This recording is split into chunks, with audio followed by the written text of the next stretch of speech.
In recent years, we have fought countless wars against the kings of Egypt and have advanced far into the lost territories of Gaul. Under Aurelian III, our empire was officially declared the Northern Roman Empire, but that was only the beginning. Now it is time to take back what's rightfully ours, and most importantly, destroying Egypt.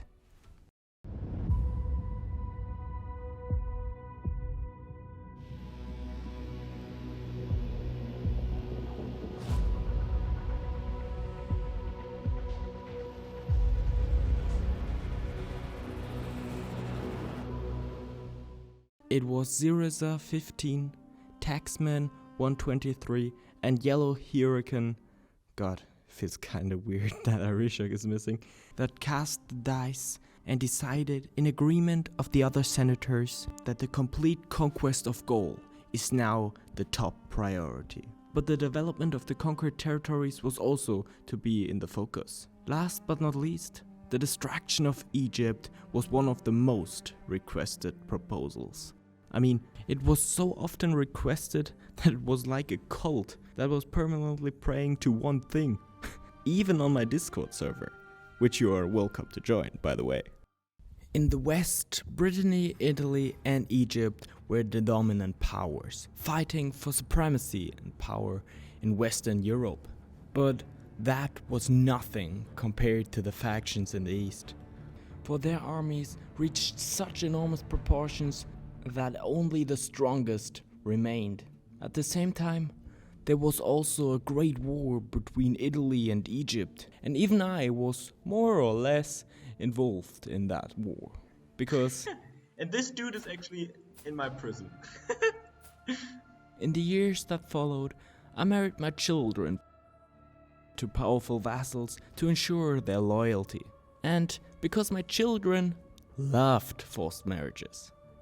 Right?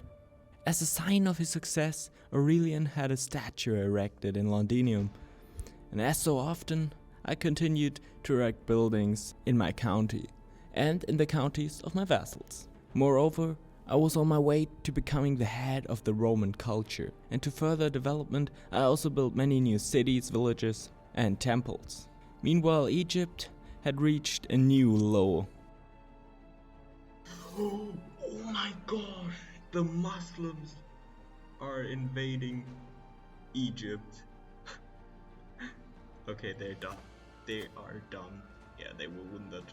They will win that easily. So we have. So I'm now also. Oh. Of course, I couldn't pass up this opportunity. Oh gosh, yes!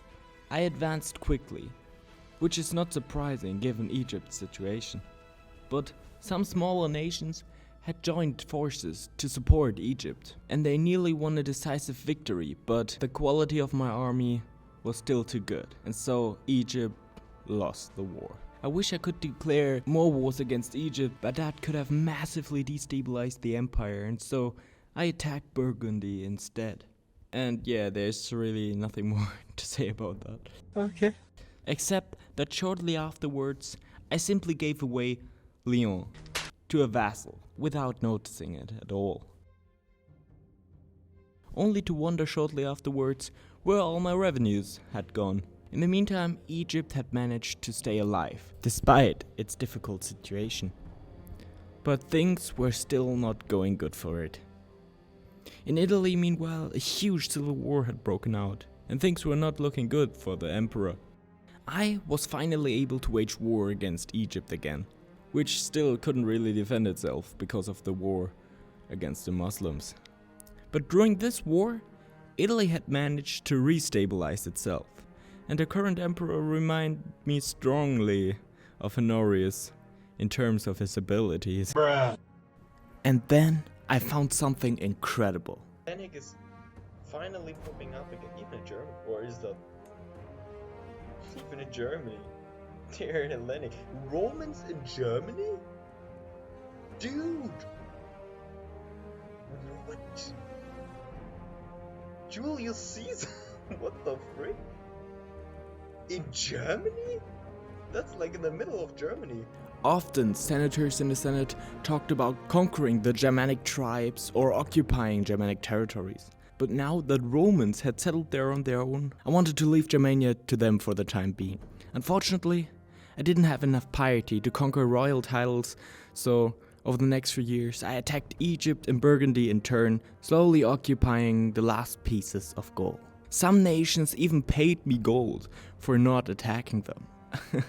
Egypt had meanwhile actually managed to repel the Muslim invasion. I set up the first expansion towards Germania in order to drive them out of Gaul as well.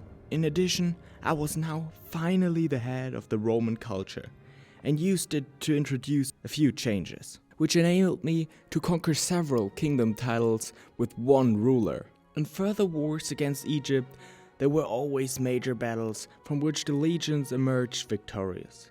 But while I conquered more and more of Egypt, Egypt itself spread further and further along the coast of Spain, which made it hard to push Egypt out of Europe. After some time, I had the choice of supplying Londinium with bread and improving the opinion of the people.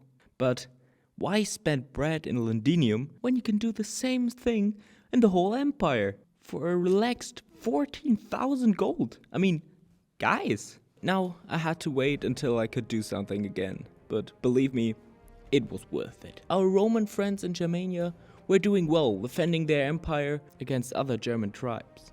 So Aurelian's last days passed, and he died of alcohol at the age of 70.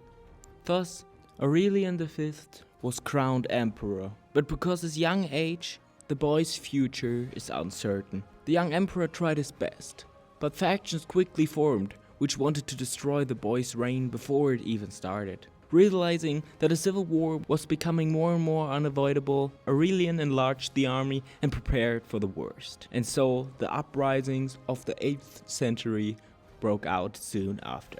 Fortunately, Britannia was not badly affected, and so control was quickly restored there, and at the same time, one of the uprisings was completely put down. After that, I turned my focus on Gaul, and was able to achieve victory after further battles. After I got married, I tried to conjure up the first children. Time to make some children. 1, 2, 3. Okay. Oh my god, I was paused. Okay, again.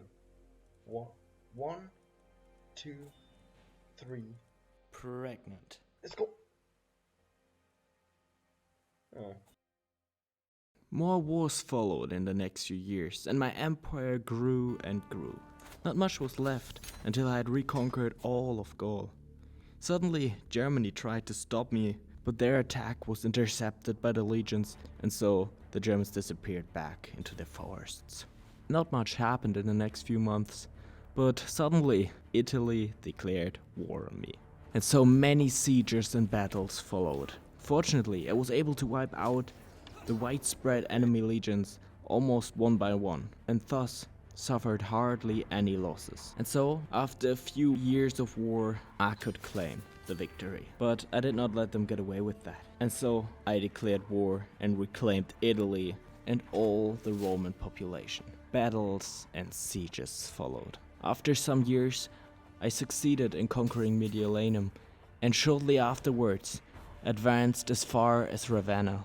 After the city had fallen, Italy surrendered, and Rome, the eternal city, was back in our hands, as it should be. Aurelian built new universities and held games to celebrate the reconquest of Rome. My senators, it's a great day for Rome, but where do we go from here?